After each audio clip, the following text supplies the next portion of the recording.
Hello everyone, in today's video I will show you how to view your record of employment in My Servers Canada account. So let's get started. First thing, open your browser and then go to Google and search for Record of Employment My Servers Canada account. Then you will find this first website from canada.ca. Just click to open it. Then you will have this page opened.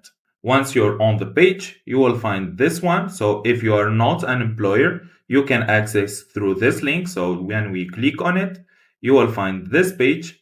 So here you can sign in through this or through the key username and password, or by providing your ID. Or if you don't have an account, you can just click here and register for an account. Then you will be able to see.